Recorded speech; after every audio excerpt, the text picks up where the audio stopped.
June 1948, Berlin. Ever since the end of the war, 3 years before, tension had been increasing between the Allied military government and the Soviet bosses of East Berlin. The Cold War was becoming warm. 2.5 million people, more than half of Berlin's population, lived in the American, British, and French zones. But the whole city was surrounded by the Soviet zone of Germany. Supplying the 2.5 million people of the western sectors was a system of rails, canals, and roads. Suddenly, the Soviet military government in Berlin clamped down a land blockade of the Allied sectors of the city. The suspension of all traffic successfully blocked all surface access to the city. The Soviets claimed that technical difficulties caused the stoppage. The truth was that they were trying to force the Western Allies to surrender their position in Berlin. And the weapon was hunger. The occupation personnel of the Western nations, both military and civilian, along with the 2.5 million of the German population, were threatened with starvation. What were they all going to do for food and fuel? With all the arteries into the city closed, Berlin was paralyzed. With the fuel supply cut off, there wasn't much electricity. Nearly all of the lights went out. The Allies made an important decision: to hold Berlin. In late June 1948, General Curtis LeMay, commanding general of the U.S. Air Forces in Europe, started the airlift. Our all-out effort began on the 28th, when we airlifted about 300 tons. From airfields like Rhine-Main near Frankfurt, we flew the air corridors through the Soviet zone to Tempelhof Field in Berlin. The airlift was our first important use of air power as an instrument of national policy, according to Secretary of the Air Force Symington and General Vandenberg, Chief of Staff. General Lucius Clay, our European Commander-in-Chief, joined in accepting the challenge. The call went out for cargo aircraft from all parts of the world. From the Caribbean, from Texas, Alaska, Hawaii, Panama, troop carrier squadrons sent C-54s. And before long, MATS was sending them too. In the States, Westover was our jumping-off place for airlift planes preparing to span the Atlantic. The Combined Airlift Task Force headquarters was established at Wiesbaden. The entire operation was now in business in a big way.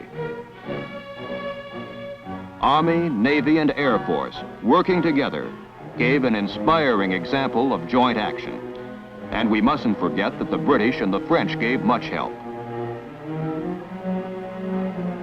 Headed by General William Tunner, who had been in charge of the aerial supply missions over the hump in Asia during World War II, the Airlift Task Force was ready for a long haul, pouring supplies into Berlin and bringing out manufactured goods.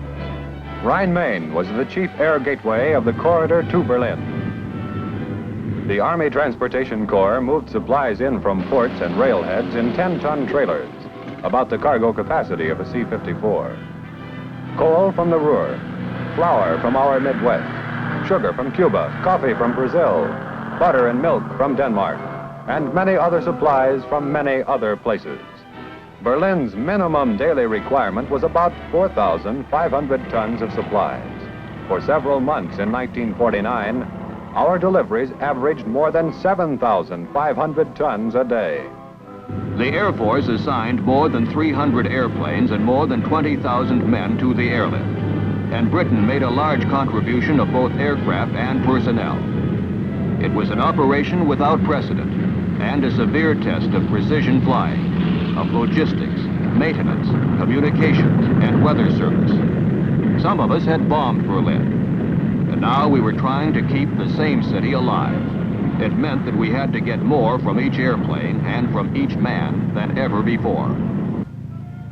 Takeoffs with full loads were 3 minutes apart. The air corridor to Berlin was narrow and dangerous.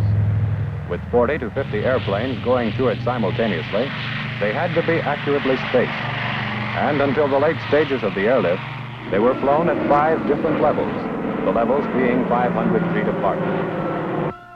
This called for extremely precise air traffic control. Here, the position of each aircraft in the constant stream of C-54s was plotted and replotted. And every 3 minutes, there was a landing at Tempelhof, the Berlin air terminus. Each aircraft in Operation Vittles flew 3 round trips every day to Tempelhof, or to the other airfields in the Allied sector.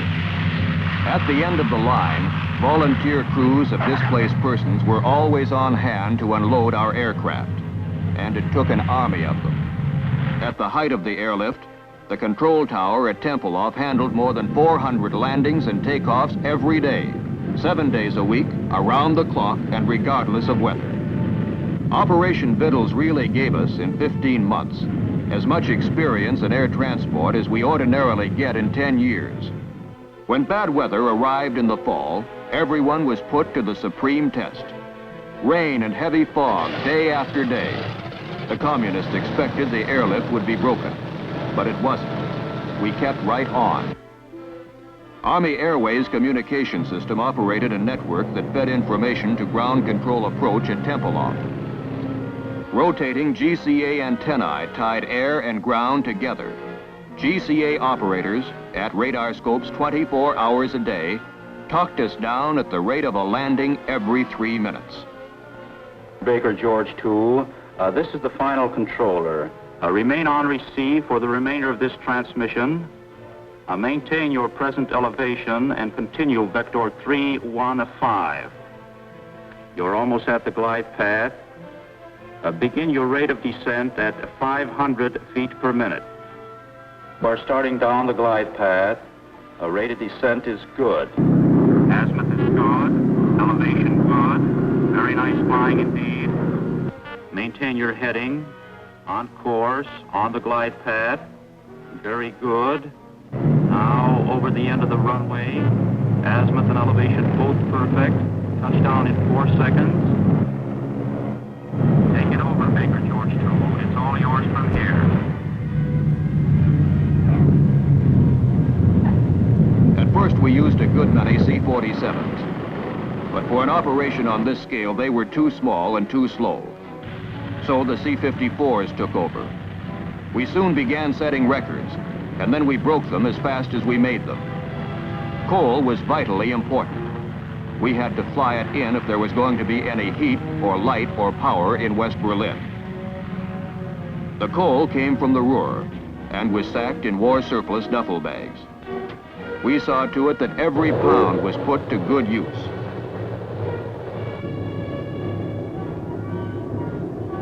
Berlin was saved because the airlift kept the fires burning, kept wheels turning, kept the ovens going. Not long before, we had been delivering bombs to compel peace. Now we were delivering bread to maintain that peace. The airlift cargoes kept the city alive. Before Operation Vittles, Berlin was one of the places where children cringed in terror at the roar of airplanes overhead. The airlift planes taught them they need cringe no more. In 15 months, the airlift brought in 2.25 million tons of supplies, life-sustaining necessities, the greatest feat in transportation history, achieved by the RAF, the United States Army, Navy, and Air Force. Meanwhile, in this building at Fort Worth, Texas, another great Air Force achievement of a different kind was taking shape. The B-36, the first genuine intercontinental bomber. No aircraft had ever had a wing spread like this, 230 feet. That's equal to a distance from home plate in Yankee Stadium to a point over 100 feet beyond the second base. No bomber ever had such tremendous fuselage space. From nose to tail and from wall to wall, the equal of 10 good-sized living rooms. The B-36 was first conceived in 1941, and by 1946, she was ready for her first test flight. Big, wasn't she? Her main function was to carry bombs. but she went up well armed with 8 gun turrets, each mounting 2 20-millimeter cannon that could fire explosive shells as well as armor-piercing projectiles. That was more and better armament than any other bomber ever had. Being one of the most complicated engines of war ever built, the B-36 needed a crew of 16 specialists. Every one of them was a man of great experience and skill, and they worked together for long periods and achieved a high degree of teamwork. It was an honor to be picked as a member of a B-36 crew, and the men who flew the big bomber came to admire her. Talk about power. In the late stages of development, the B-36 had 6 piston engines of 3,800 horsepower each, and 4 jet engines, each capable of 5,200 pounds of thrust at takeoff.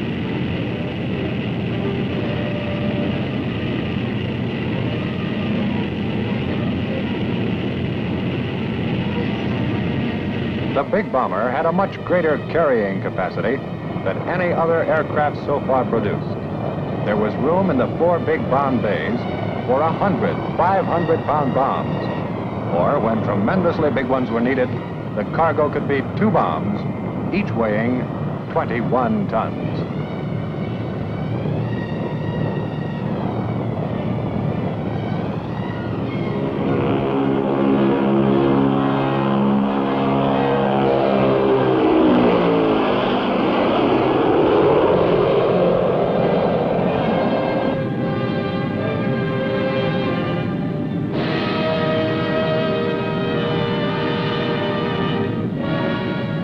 With its fuel load of 21,000 gallons, the B-36 had tremendous range, 10,000 miles without refueling, and a combat radius of more than 4,000 miles. Even at great altitudes, and at more than 400 miles an hour, the B-36 was a steady flying platform, a stable and accurate bomber. Over the target. With its speed, armament, and high altitude capability, the B-36 became the Strategic Air Command's Sunday punch. It gave the Air Force one of its best means of winning friends and influencing people.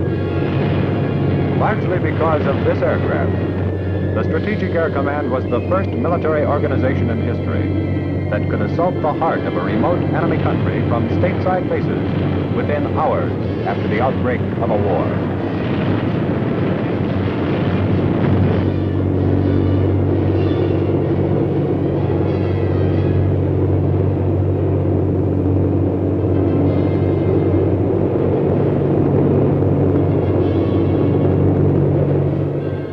The B-36 proved to be a great airplane, and there was no question as to where it belonged. Right where it was, in the United States Air Force.